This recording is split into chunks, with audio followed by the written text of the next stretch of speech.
எக்ஸ்க்ளாமேட்டரி. இந்த எக்ஸ்க்ளாமேட்டரி அப்படின்னு பார்த்தீங்கன்னா இது வந்து வியப்பு வாக்கியம், உணர்ச்சி வாக்கியம் சொல்லுவாங்க.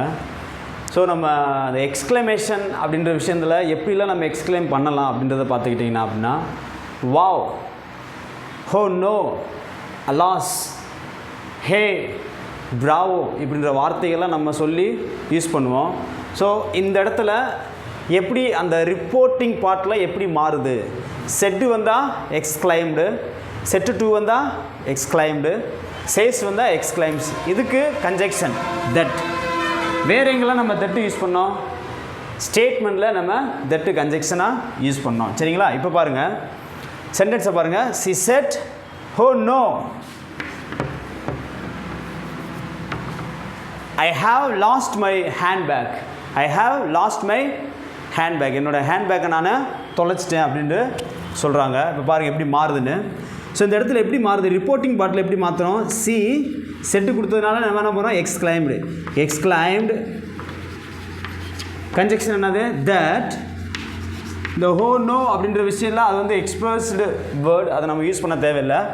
அப்போ C எக்ஸ்க்ளைம்டு that I have lost my handbag. இதை வந்து இந்த டைரக்டை வந்து இன்னொரு இன்டைரக்டாக சொல்லும்போது தேர்ட் பர்சன் இன்னொரு ஆள்கிட்ட சொல்லும்போது எப்படி இருக்கும்? அவள் வந்து லாஸ்ட் பண்ணிட்டா அவளுடைய ஹேண்ட்பேக்கை அப்படின்னு சொல்லியிருப்பாங்க. தமிழில் சொல்லி பார்த்தா ஈஸியாக நம்மளுக்கு இன்டைரக்ட் எழுதிடலாம். இப்போ பாருங்கள், ஐன்றது யாரை குறிக்குது? சியை தான் குறிக்குது. அப்போ சி எக்ஸ்க்ளைம்டு தட். இன்னொரு விஷயம் பாருங்களேன், இது எழுதலாம் எழுதாமல் கூட இருக்கலாம், என்னுடைய விருப்பம் பார்த்துக்குங்க. ஸோ சி எக்ஸ்க்ளைம்டு இந்த இடத்துல எந்த ஒரு ஃபீலிங்கை சொல்லுது பார்த்தீங்கன்னா, அவள் ரொம்ப ஃபீல் பண்ணி சொல்கிறா. ஸோ சேட்லி ஆர் சாரோஃபுல்லி அப்படின்னு சொல்லப்போ she exclaimed sadly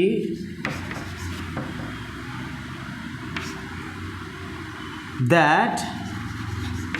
C exclaimed sadly that she. ஐன்றது யாரை குறிக்குது? சியை குறிக்குது. அப்போ சி. அப்போ ப்ரெசன்ட் டென்ஸில் வந்தால் நம்ம பாஸ்ட் டென்ஸாக எழுதுகிறோம், பாஸ்ட் டென்ஸாக வந்தால் பாஸ்ட் பெர்ஃபெக்டாக எழுதுகிறோம். இங்கே ப்ரெசன்ட் பெர்ஃபெக்டாக கொடுத்துருக்காங்க, அப்போ பாஸ்ட் பெர்ஃபெக்டாக இருப்போம். She had lost. She had lost her handbag. Her handbag. ஓகேங்களா? ஸோ இதை எப்படி மார்ச்சுன்னு பார்த்துங்க. அடுத்து பாருங்கள். They said to me wow we have won the match today அப்படின்னு கேட்டாங்க. they exclaimed happily. exclaimed me sorry இதெல்லாம் sorry exclaimed me happily. Conjunction வந்து that we have won the match today அப்படின்னு கொடுத்துருக்காங்க. இது எப்படி மாற்றுவீங்க? ப்ரெசன்ட் பர்ஃபெக்டாக கொடுத்துருக்காங்க, நம்ம பாஸ்ட் பர்ஃபெக்ட் எழுதும்போது வீன்றது யாரு குறிக்குன்னா தே தான் குறிக்கும். அப்போ they had won the match. they had won the match. டுடேன்றது எப்படி மாறும்? that day மாறும். that day. ஓகேங்களா? So next sentence. She said to his friends, she exclaimed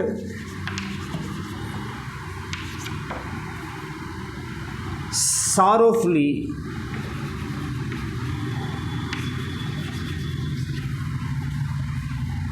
His friends. Conjunction that.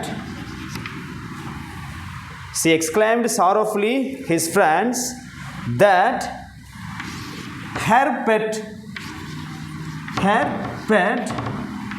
has been கொடுத்ததுனால நம்ம had போட போகிறோம். had passed away.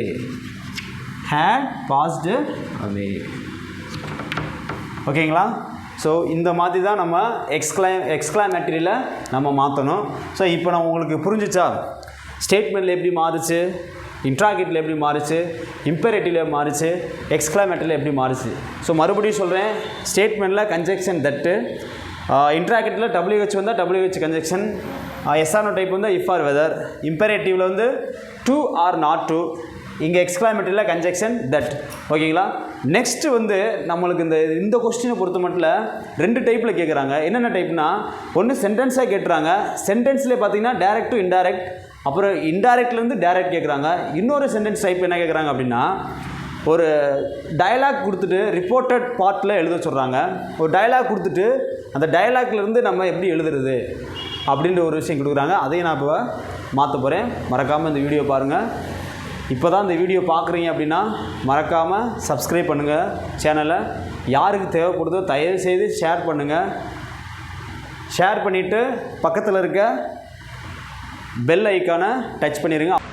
Okay students, இந்த டைப்பில் எப்படி நம்ம டேரக்ட்லேருந்து இன்டைரக்டாக மாற்றுறது அப்படின்னு கேட்குறாங்க. இந்த டைப் மோஸ்ட்டு வந்து பார்த்திங்கன்னா நம்மளுக்கு 11th 12th கேட்குறாங்க. ஸோ இந்த டைப்பில் எப்படி மாற்றுறது. ஸோ சப்போஸ் இந்த டைப்பில் கேட்டாங்க அப்படின்னா இவ்வளோ பெரிய லென்த்தியான டயலாக்லாம் கொடுக்க மாட்டாங்க. ஸோ ஒரு 2 இந்த ஒரே ஒரு அட்டரன்ஸில் தான் கொடுப்பாங்க. ஸோ ஈஸியாக நம்ம மாற்றிடலாம். ஸோ இப்படி கொடுத்துட்டா எப்படி சார் நான் மாற்றுறது? ரொம்ப சிம்பிள் தான். ஸோ இதை வந்து நம்ம எல்லாமே இண்டிவிஜுவலாக ஒரு சென்டென்ஸாக நம்ம எடுத்துக்கிறோம். ஃபஸ்ட்டு இண்டிவிஜுவலாக ஒரு சென்டென்ஸாக எடுத்துக்கிறோம். இந்த சென்டென்ஸ் ஒவ்வொரு சென்டென்ஸ் எந்த டைப்பில் இருக்குன்றதை நம்ம ஃபஸ்ட்டு தெரிஞ்சுக்கணும். இப்போ பாருங்கள், யார் பேசுகிறா அப்படின்னா வருண், பார்த்தா. இங்கே வந்து லிசனர், ஸ்பீக்கர் நம்மளுக்கு கிடச்சிட்டாங்க. ஸோ இங்கே வந்து என்ன சொல்ல வராங்க அப்படின்னு பார்த்துங்க. ஃபஸ்ட்டு சென்டென்ஸை பாருங்களேன். வருண் வந்து பார்த்தாட கேட்டிருக்கான். என்ன கேட்டிருக்கான்? வாட் யூ வாண்ட் அப்படின்னு கேட்டிருக்கான். என்ன கேட்டிருக்கான்? வாட் யூ வாண்ட்னு கேட்டிருக்கான்.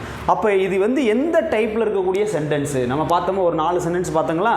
Statement, interrogative, imperative, exclamatory. இது எந்த டைப்பில் இருக்கக்கூடிய கொஸ்டின்னு? ஸோ இது வந்து கொஸ்டின் சிம்பிள் கொடுத்துருக்காங்க. அப்போ இன்ட்ராகேட்டிவ். இன்ட்ராகேட்டிவில் என்ன டைப்பு? WH type. என்ன டைப்பு? WH type. இப்போ பாருங்கள், வருண் பார்த்தாட்ட பேசுகிறான். இப்போ சென்டென்ஸ் எழுத போகிறேன் பாருங்கள். இந்த மாதிரி தான் எழுதணும். வருண் ஆஸ்ட். ஏன்னா ஏன் ஆஸ்ட் போட்டோன்னா இது வந்து இன்ட்ராகேட்டிவ் சென்டென்ஸ். வருண் ஆஸ்ட் பார்த்தா. கன்ஜெக்ஷன் இதுக்கு என்னது? WH இருந்தால் நம்மளுக்கு கன்ஜெக்ஷன் இல்லை. அதுவே நம்ம எப்படிலாம் வாட் அப்படி எழுதியாச்சு. வருண் ஆஸ்ட் பார்த்தா என்ன கேட்குறான்? வாட் யூ வாண்ட் அப்படின்னு கேட்குறான். இங்கே எப்படி எழுதணும் அப்படின்னா, யூன்றது யாரை குறிக்குது? பார்த்தாவை குறிக்குது. அப்போ பார்த்தா என்னது? ஹீயா எழுதிடலாம். அப்போ இங்கே என்ன கொடுத்துருக்காங்க? வெர்பு டூ கொடுத்துருக்காங்க. ப்ரெசன்ட் டென்ஸில் கொடுத்தா பாஸ்ட் டென்ஸ் எழுதணும். அப்போ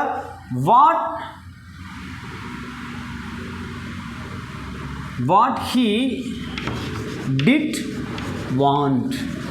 வாட் ஹீ டிட் வாண்ட் இப்படி தான் எழுதணும். அப்போ டூ கொடுத்துருக்கனால நம்ம எப்படி மாற்றிட்டோம்? வெர்பை டிட்டாக மாற்றிட்டோம். அங்கே இருக்கிறது அப்படியே நம்ம எழுதிட்டோம். வாட் ஹீ டிட் வாண்ட் அப்படி மாற்றியாச்சு. இப்போ என்ன எழுதுறது? பார்த்தா ரிப்ளைடு. பார்த்தா ரிப்ளைடு.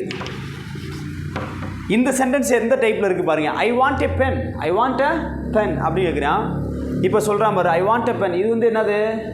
கொஸ்டின் சிம்பிள் கொடுத்துருக்காங்களா? இல்லை. ஏதாவது கட்டளை இடுற மாதிரி இருக்கா? இல்லை.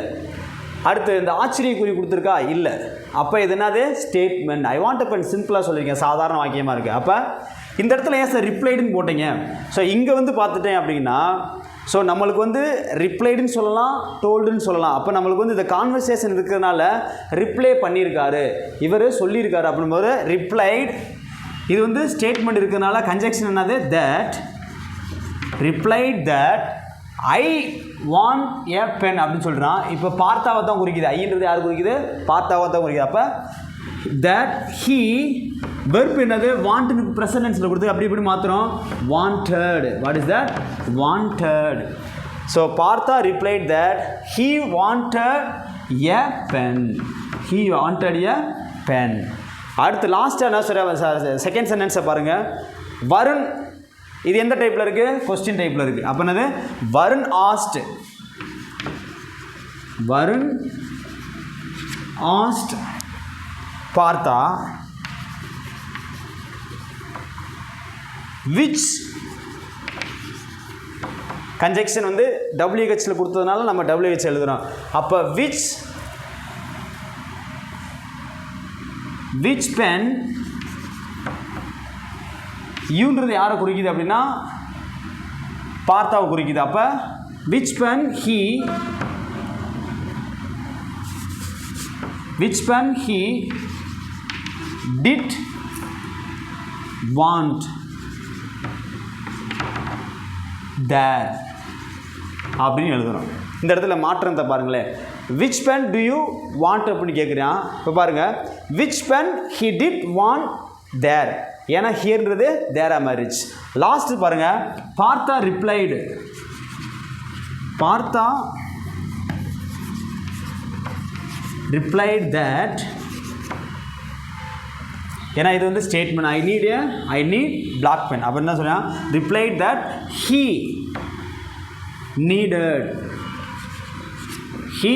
needed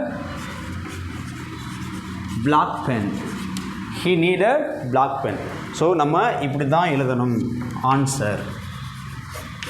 ஸோ இந்த மாதிரி டைப்பில் கொடுத்தா இப்படி தான் எழுதணும். டேரக்ட்லேருந்து இன்டேரக்டாக இப்படியும் கேட்க வாய்ப்புகள் இருக்குது. ஸோ இதையும் பார்த்துக்குங்க, ரொம்ப யூஸ்ஃபுல்லாக இருக்கும். ஓகேங்களா? தேங்க்யூ.